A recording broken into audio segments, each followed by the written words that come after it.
Dalam sebuah catatan di Kementerian Pertahanan Amerika, terdapat fakta data yang mengejutkan mereka, yang mereka baru tersadar ketika perang di Ukraina terjadi. Kesadaran tersebut berhubungan dengan rare earth, mineral logam tanah jarang. Mineral tanah jarang adalah logam yang tidak terdapat di alam secara bebas, namun dari alam tadi diproses pemurnian dan pemisahannya menggunakan teknik tinggi. Bukan hanya memakai alat pemurnian katalis atau sejenisnya, ada proses temperatur tinggi sebelum proses lainnya dan panjang proses pemisahan material mineral tadi. Berita buruknya, Tiongkok sudah di depan dalam teknologi pemurnian logam dari mineral tanah jarang dibanding Amerika. Dari sisi militer, teknologi tinggi persenjataan seperti rudal, misil, radar, satelit, dan banyak lagi teknologi militer memerlukan logam tanah jarang. Mengapa Amerika terkejut? Karena 90% penghasil industri logam tanah jarang adalah Tiongkok. Bahan baku dunia mulai dari bahan baku negara asal seperti Afrika dan juga Indonesia, yang di Afrika memang lemah pemahaman ilmu kelogamannya tadi.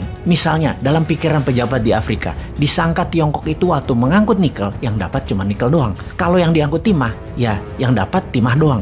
Tidak, ada litium, ada uranium, ada thorium ikut keangkut tetapi dihargai nol karena ketidaktahuan akan mineral ikutan lainnya. Di Afrika sering terjadi seperti hal ini. Intinya sekarang Tiongkok menguasai 90% logam tanah jarang yang kebutuhan utamanya adalah untuk high-tech permesinan, digital teknologi, alat komunikasi medis, mesin pesawat terbang, dan banyak lagi kebutuhan yang dikuasai Tiongkok. Amerika hanya bisa memproduksi 10% kebutuhan tanah jarang dunia. Di sisi ini, logam tanah jarang, Tiongkok pegang kendalinya. Mengapa di awal kalimat Kementerian Pertahanan Amerika kaget? Kaget ketika menyadari bahwa Rusia punya senjata yaitu minyak dan gas sebagai alat tawar dengan Eropa dalam perang Ukraina. Dan Tiongkok bisa pakai alat tawar rare earth sebagai kunci mengalahkan atau perang melawan Amerika. Kita ke Taiwan sekarang.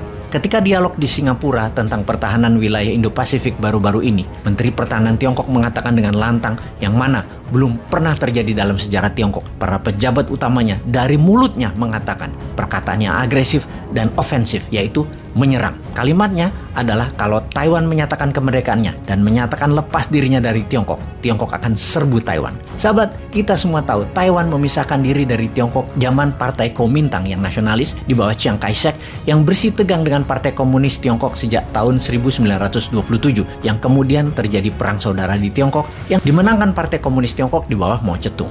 Kemenangan tersebut membuat berdirinya Negara Republik Rakyat Cina 1 Oktober 1949.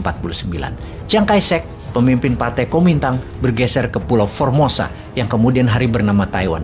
Karena itu sesungguhnya hingga saat ini Taiwan itu belum negara. Taiwan secara niat sejak 1949 mereka berpisah, memang berniat menyatukan kembali Tiongkok daratan di bawah Partai Nasionalis dan akan menumbangkan komunis Tiongkok. Itu cita-cita sampai saat ini. Di sisi Partai Komunis Tiongkok, Taiwan adalah Tiongkok yang harus diambil dan masuk ke Tiongkok komunis. Xi Jinping, pemimpin Tiongkok saat ini, sangat berambisi mengambil balik Taiwan. Kan itu, Taiwan kalau ingin merdeka, menjadi negara bebas, menjadi negara yang independen, Tiongkok pasti serbu. Inilah mengapa Amerika mendukung Taiwan dan bermain api dengan Xi Jinping dengan kehadiran Pelosi. Menantang apakah Tiongkok serius akan mengambil Taiwan sebagai one country kembali, atau kita tanya, mana nyali Xi Jinping? Kata-kata akan menyerbu Taiwan, apakah terbukti atau hanya kata-kata ancaman saja? Karena sejak saat pertemuan dialog di Singapura, Tiongkok gelar latihan di Selat Taiwan sudah 3 kali dalam 12 bulan ini. Bahkan 1 bulan yang lalu sampai kelilingi Taiwan. Amerika pun di sisi lain mendekatkan armadanya ke Taiwan dan kapal induk Amerika 2 kali melewati Selat Taiwan yang memisahkan daratan Tiongkok dengan Taiwan. Lalu minggu lalu, Nancy Pelosi, Ketua DPR-nya Amerika, salah satu agenda perjalanannya akan mendaratkan dirinya di Taiwan. Tiongkok ngamuk dan mengancam menembak jatuh pesawat Pelosi yang puncaknya Biden bicara dengan Xi Jinping 2 jam 7 menit. Yang hasil pembicaraannya cukup mengejutkan dunia dan membuat senang New Mind dengan mengatakan Pelosi tidak jadi berangkat ke Taiwan. Ternyata tetap mendarat di Taiwan lewat jalur Filipina.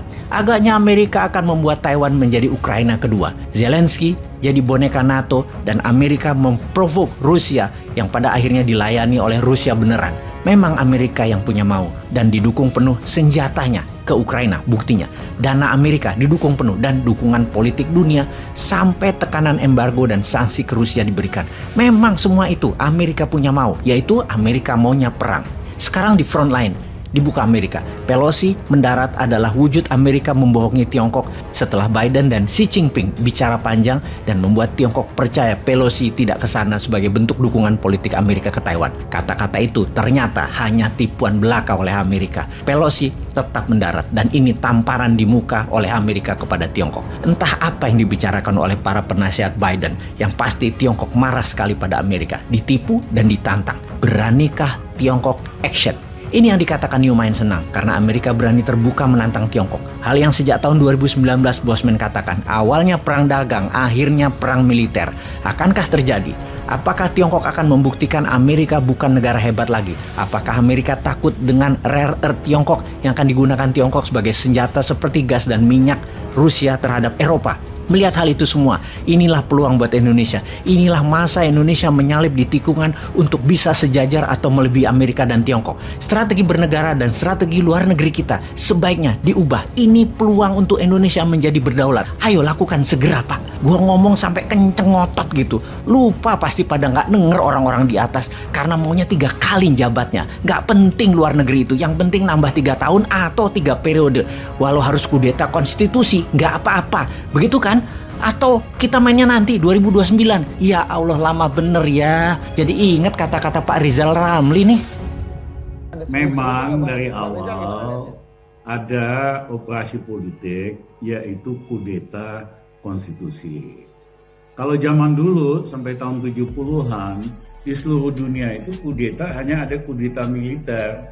Militer ambil alih kekuasaan, perpanjang kekuasaan atau sebagainya. Tapi tahun 80-an dikenal istilah kudeta konstitusi. Jauh lebih gampang ubah konstitusi untuk memperkuat kekuatan yang kuasa, otoriter, untuk penyimpangan apapun. Jadi istilah akademiknya itu memang kudeta konstitusi. Nah ternyata biangnya kudeta konstitusi ini temannya Panda sama teman saya, ya, Bang Luhut Panjaitan. Nah, saya tahu cara kerja Luhut Panjaitan, selalu cari orang bermasalah untuk dibikin bagian dari operasi itu. Istilah dia sama saya, ini dia pernah ngomong sama saya, jauh lu politiknya tuh hitam putih. Kita itu perlu politik supaya kita orang bermasalah, kita pasangin tali di hidungnya kayak kerbau supaya bisa diperintahkan kiri kanan. Inilah modus operasi daripada teman saya Luhut Panjaitan. Waktu itu dia ngotot agar supaya Jokowi pilih Novanto jadi ketua umum Golkar. Kalau saya masih di dalam biasanya Jokowi nanya sama saya, Mas Rizal gimana nih gini? Jangan Mas, Novanto itu banyak masalah, nanti kita sibuk ngurusin limbahnya aja.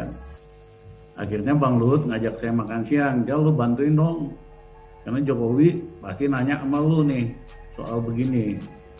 Ya, bantuin apa? Lu bantu dong lobby Jokowi supaya dukung Novanto jadi ketua umum Golkar. Dia bilang gua kagak mau. Dia bilang, lu Jal, politik lu hitam putih. Kita itu perlu orang bermasalah supaya kayak kerbau dipegang hidungnya. Saya bilang, Bang, jangan samain gua sama lu. Kenapa? Lu otaknya mah nggak bener kok. Beda sama kita. Tapi kita memang teman lah, bisa ngomong kayak gini. Sama aku, sama Panda, sama Effendi, biasalah ngomong to the point.